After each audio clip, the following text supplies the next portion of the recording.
አሁን ባለንበት የዲጂታል ዘመን ያለውን ነባራዊ ሁኔታና የቴክኖሎጂ ፍጥነት በመረዳት ተወዳዳሪ መሆን አማራጭ የሌለው ምርጫ ነው። ከዚህ አንጻር ሀገር በዘርፉ ለምትፈልገው ስኬት ብቁ የሰው ኃይል ያስፈልጋታል። ለዚህም ስኬት ታዳጊዎች ላይ መስራት ደግሞ የቤትን መሰረት በአለት ላይ እንደመጣል ይቆጠራል። የሚፈጠረውና የተፈጠረው ወጣት ለነገ ውድድር ማዘጋጀት ያስፈልጋል። ከዚህ አንጻር የኛ ሪፎርም ምን ያክል ትውልድ ላይ አበክሮ እንደሰራ ለማየት አንደኛው መገለጫ ቴክኖሎጂ ነው። ከአምስቱ ብዝሃ ዘርፎች የእድገት ምሰሶዎች አንደኛው ቴክኖሎጂ የሆነበት ዋናው ምክንያት ያለመመድ ዛሬ ውጤቱን በበቂ ደረጃ ባናይም ለትውልድ ነገ ካለው ፋይዳ አንጻር ይህን ታሳቢ በማድረግ የተጀመረው የ5 ሚሊዮን ኢትዮጵያውያን ኮደርስ ስልጠና በተለይ ለተማሪዎች አይን ገላጭ የሆነና ራሳቸውን ከቴክኖሎጂ ጋር እንዲያስተዋውቁም በር የከፈተ ነው። ኮደርሱን አራቱንም ክላሶች ጨርሻለሁ። ሰርቲፊኬትም አግኝቻለሁ እና ሂደቱም ደግሞ አሪፍ ነበር። በደንብ ሞር ዲቴይል ገብተን እንድናየውና በስትክክል እንድንሰራውና ሰርተንም ደግሞ ሰርቲፊኬት እንድናገኝበት ስላደረገን ጥሩ እድል ነው ብዬ አስባለሁ። ያዩዋቸው ኮርሶች በጣም አሪፍ ናቸው። በተለይ ከአይሲቲ ጋራ የተያያዙ ስለሆኑ ከቴክኖሎጂ ጋራ ያለንን ሪሌሽንሺፕ ሞር እንዳዳብር አድርጎኛል እና በጣም በዚህ በትምህርት ቤት ደረጃ በትንሹ የምናያቸውን ኮርስ ሰፋ አድርጎና ግልጽ በሆነ መንገድ እንድማርና ለወደፊት ደግሞ እድልም እንዲኖረኝ ሰርቲፊኬት ሰጥቶኛል ማለት ነው። በአዳማ ከተማ የደንበላ ሁለተኛ ደረጃ ትምህርት ቤት ተማሪዎችና መምህራን እንዲሁም በአጠቃላይ ከ1700 በላይ የሚሆኑ የትምህርት ቤቱ ማህበረሰብ በሙሉ አራቱንም የኮደርስ ስልጠናዎችን መከታተል የቻሉ ሲሆን በከተማ ደረጃም እስካሁን ከ39000 በላይ የሚሆኑ የትምህርት ማህበረሰቡ ስልጠናውን መውሰድ ችለዋል። አራቱ ኮርሶችን ወስጃለሁ እኔ እንዳንድ ሰው። ቀጥዬ መምህራኖች ላይ መስራት ነው የተጀመረው። ተማሪዎች ላይ አይሲቲ መምህራኖችን ጨምረን በሰራነው ስራ በአሁን ሰዓት አብዛኛው ተማሪ ማለት 100% ደረጃ ላይ ደረስንበት ነው።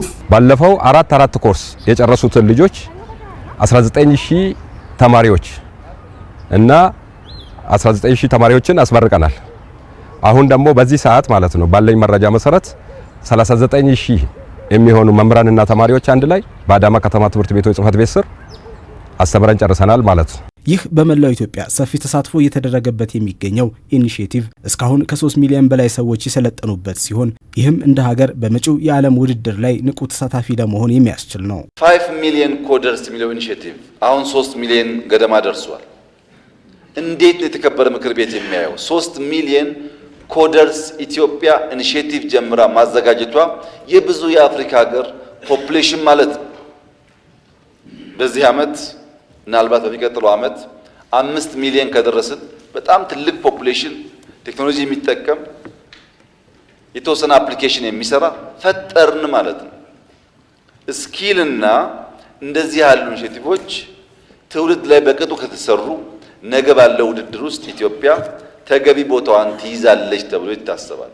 ተማሪዎቹ አስቀድሞ ለመማር ከሚያስቧቸው ውስንና ብዙ ውድድር ካለባቸው የትምህርት መስኮች በመውጣት ቀጣዩ ዲጂታል ዓለም የሚፈልገውን ክህሎት ለመያዝና የሚማሩትንም ትምህርት ከዛ ጋር ለማያያዝ ስልጠናዎቹ እድል እንደፈጠረላቸው አንስተዋል።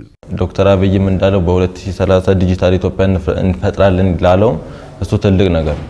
አብዛኞቻችን አንድሮይድ ምን እንደሆነ አናውቅም። ስልክ ዝም ብሎ ይዘን መጠቀም። ስለዚህ ያ ነገር መማራችን ጥሩ ነገር ይመስለኛል። አሁን አድገንም ዩኒቨርሲቲ በመንገባበት ሰዓት ብዙ ተማሪ ምኞ ካወቅ ኢንጂነር ምናምን ነው። አሁን ግን ከተማርን በኋላ ብዙ ሰው ሶፍትዌር ኢንጂነሮች አሉ። እነዚህ ሶፍትዌር መስራት ይፈልጋሉ። እሱ ነገሮቹ ኢምፓክት እየፈጠረበት ነው። ዓለማችን ወደ አይሲቲ ወደ ቴክኖሎጂ ዓለም ነው እየሄደች ያለችው። ናቹራል ተማሪ ከመሆኑ አንፃር በአይሲቲ ፊልድም በአቪዬሽኑ ብንሄድ ከአይቲው ጋራ ሪሌሽን ስላላቸው እና ወደፊት ከሚፈጠረው ጄኔሬሽን ጋራ ቅርበት ስላላቸው ሞር እንዳዳበረና ፍላጎቱ እንዲኖረኝ ያግዞኛል። የአዳማ ከተማ እያደረገ ላለው የስማርት ከተማነት ጉዞ ይህ የኮደርስ ስልጠና ለከተማው ትልቅ አቅም የሚፈጥር ሲሆን ተማሪዎችም የቀጣይ ዕጣ ፈንታቸውን የሚለዩበት ስራ ፈጣሪና በዓለም አቀፍ ደረጃም ተወዳዳሪ እንዲሆኑ የሚያስችላቸው ነው። እነዚህ አሁን የሚሰጡት ኮርሶች አንደኛ የልጆቹን ኢንተረስት ራሱ ወደዛ ለወደፊት ሀገሪቷ ለመክፈት ያሰበችውን ዩኒቨርሲቲ እዛ ውስጥ ጉጉት እንዲኖራቸው ያደርጋል። ተነሳሽነቱ ገና ከ7ኛ ክፍል ከ8ኛ ክፍል ዴቨሎፕ እያደረገ ከሄደ በቀላሉ አገር የሚፈልገውን ለራሱም ደግሞ እድል የወደፊት እድሉን የሚያመቻችበት እድል የሚያመቻችለት ነው ማለት ነው።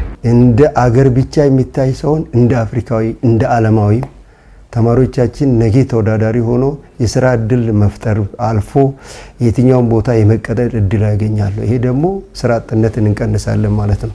ስለዚህ ልጆቻችን ራዕያቸው ረጅም እንደሆነ ትልቅ ቦታ ለመድረስ እንዲሰሩ ያነሳሳል። ወቅታዊ ሁኔታዎችን በአክሰሱ በቀላሉ አክሰስ እንዲያደርጉ እድል ይፈጥራል።